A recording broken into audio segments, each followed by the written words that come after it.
What's up, everyone? It's Brittany, and welcome to Randomness.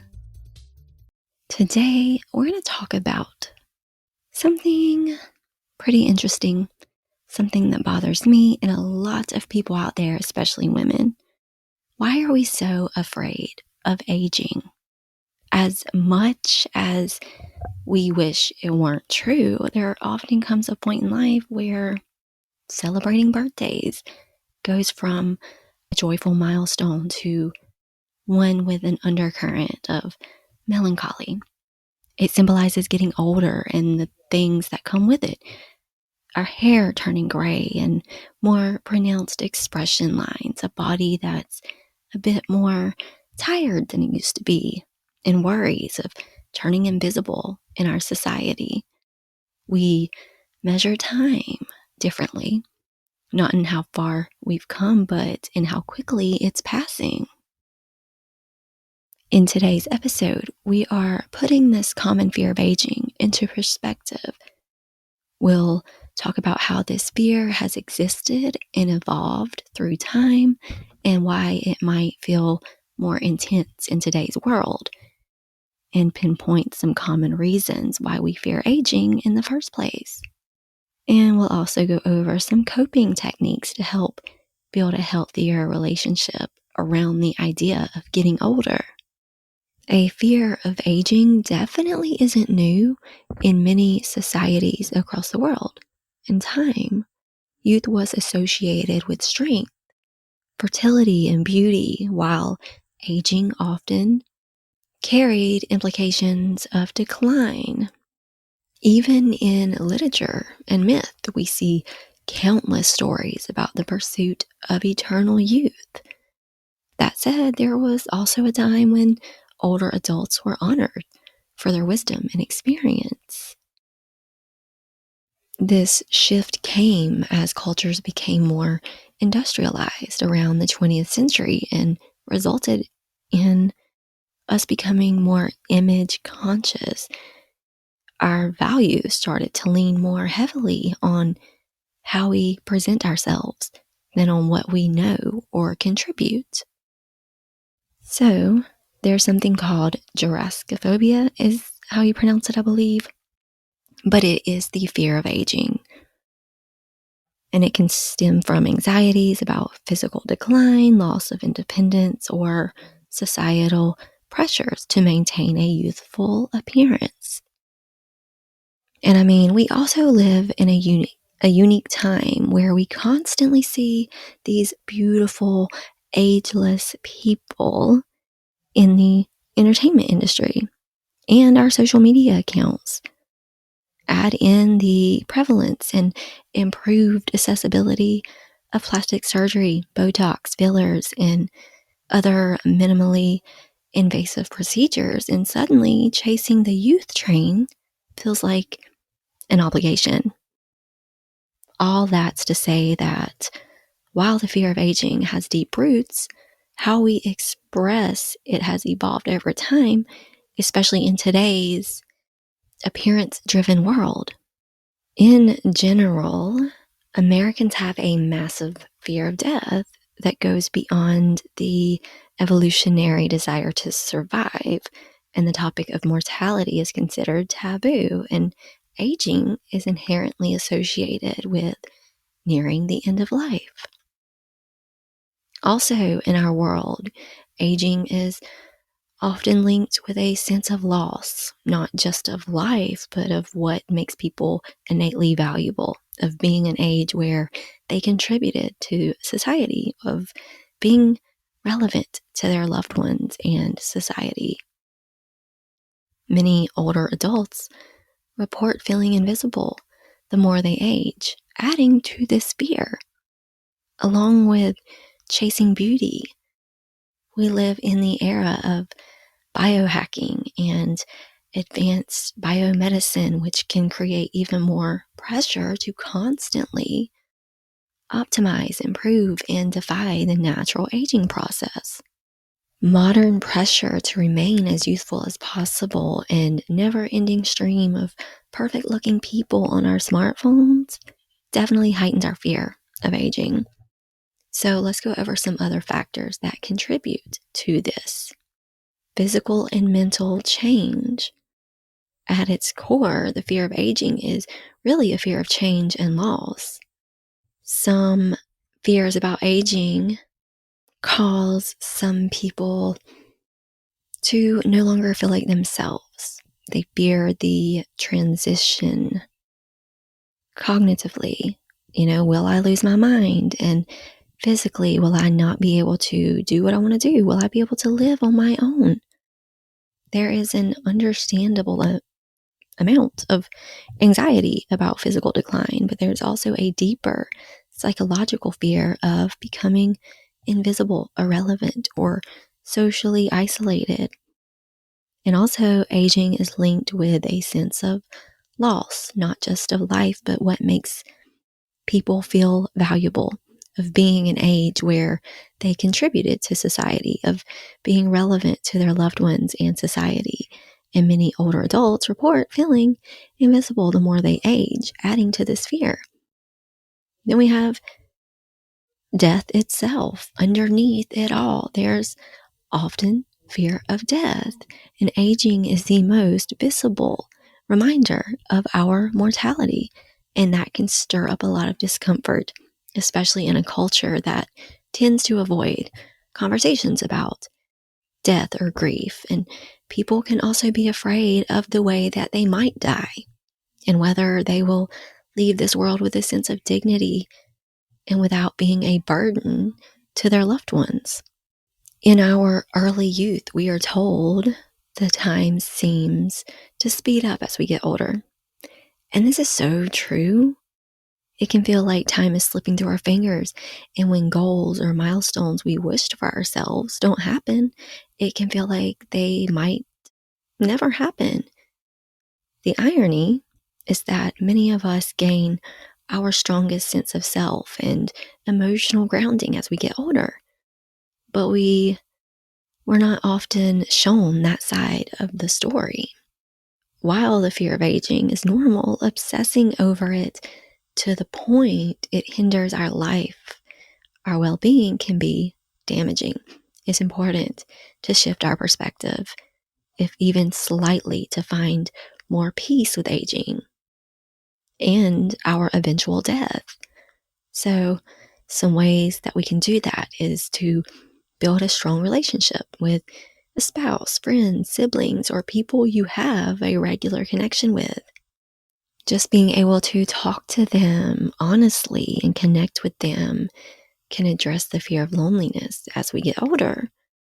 And once these relationships are built, it's easier to keep going in late life than build something new in terms of relationships.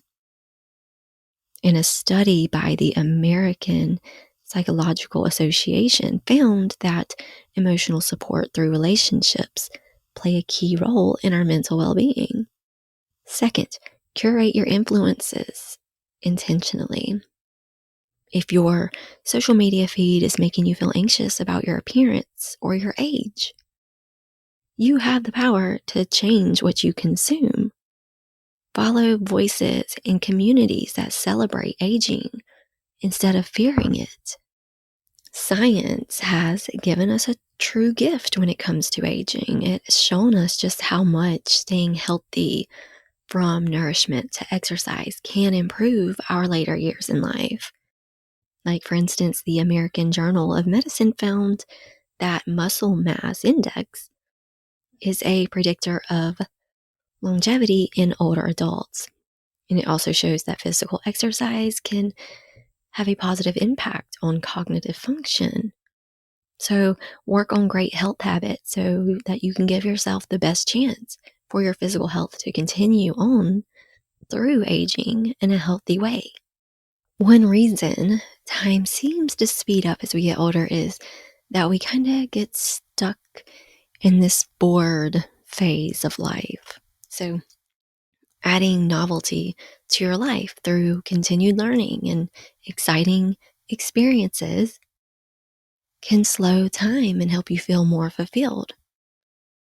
That could mean nurturing relationships, learning something new, or finding ways to contribute to your community. purpose and connection are incredibly grounding at any age. We need to accept the aging process. And yes, easier said than done. I know. The idea to age well is really to age peacefully and with satisfaction about your life. You accept the changes, the change of pace and the change of roles that you take as we age in our society.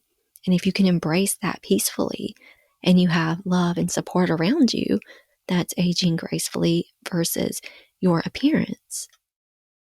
Ultimately, coping with the fear of aging starts with recognizing that while some anxiety is normal, it does not have to control your life. By nurturing meaningful relationships, curating more uplifting influences, and prioritizing both mental and physical health, you can shift your focus from fear to a greater sense of peace and fulfillment. Okay, so, people are also afraid of dying. So let's go over some reasons why dying is scary and how to cope with an unhealthy fear of death. And the fear of death, it's pretty common, and most people feel that dying is scary to varying degrees. To what extent this fear occurs and what it pertains to specifically, it varies from one person to another. Some fear is healthy because it makes us more cautious, but people may also have an unhealthy fear of dying. So, yeah, the fear of death is so common that, sorry about that, guys, that it has spurred multiple research projects and intrigued everyone from scholars to religious leaders. This is even a field of study called thanatology, which examines the human reaction to death and dying. And some interesting findings have emerged from studying the fear of death. According to the 2017 survey of American fears, 20.3% of Americans are afraid or very afraid of dying, and it's worth noting that this survey includes other responses that involve death, which are more specific. For example, murder by a stranger was 18.3%, and murder by someone you know was 11.6%. Interestingly, almost as many Americans have a fear of public speaking at 20%. Also, women are more likely to have a fear of death than men, and this is possibly due to the fact that women more readily admit to and discuss such fears. The fact that historically, men are more likely to believe in dying for a cause or purpose may also contribute to this. And some researchers argue that young people fear death more than the elderly. This is supported by studies finding greater death anxiety in people who are younger or middle-aged. But not all studies agree. For instance, one study found that older individuals had a significantly higher death anxiety score than younger college-aged students. So people fear death for many different reasons, like some people fear that when they meet death, they'll experience excruciating pain and suffering. Fear of the unknown. Some people have a fear of death due to the fear of the unknown, and death remains the ultimate unknown. It's human nature to want to understand and make sense of the world around us. The reality is that death can never be fully understood by anyone who is living. Some people fear that they will completely cease to exist after death. We might typically associate this fear with atheists or others without personal spiritual or religious beliefs, yet people of faith can also worry that their belief in an afterlife isn't real or that they did not earn eternal life while alive. There's also fear of eternal punishment. This is kind of similar to the fear of non-existence in that it does not apply only to devout believers or religion or those with spiritual faith. Many people, regardless of their religion or their spiritual beliefs, have a fear of death, as that is when they will be punished for what they did or did not do while here on earth. Human nature generally seeks to control the situations that we encounter, but death remains something that we have absolutely no control over. And this lack of control scares the shit out of a lot of people. Another common death fear focuses on the worry of what will happen to those who rely on our care if we die. People providing home-based caregiving to a loved one might fear that no one else can handle their patient's many needs and demands. Someone in the prime of their life might feel afraid at the thought of leaving a spouse or partner alone due to death. And parents, for example, might worry about a newborn or a child. In general, the fear of death, the fear of death, it can be healthy. When we have a fear of dying, we sometimes act more carefully and take appropriate precautions to minimize risks. A healthy fear of death can also remind us to make the most of our time here on earth and to feel grateful for everything we have. Fearing the reality of death might also push us to work harder in order to leave a lasting legacy. On the other hand, a fear of death can sometimes prove so severe that it interferes with someone's daily life. This intense, often irrational fear of death can consume someone's thoughts. It may even affect the most basic decisions they make. So being afraid of death is natural, and many people share in this fear to some extent.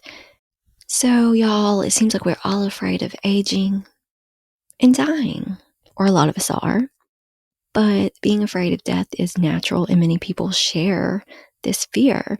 So if you suspect your fear has risen to the level of just you just can't, it's best to seek assistance from a trained mental health professional. But yes, aging and death, great topics, I thought. A little different from the usual. So I really hope you guys enjoyed today's episode. All right, that's it for today, guys. Thank you so much for listening. Please make sure to hit that follow button and share randomness with a friend. And I will talk to you guys later.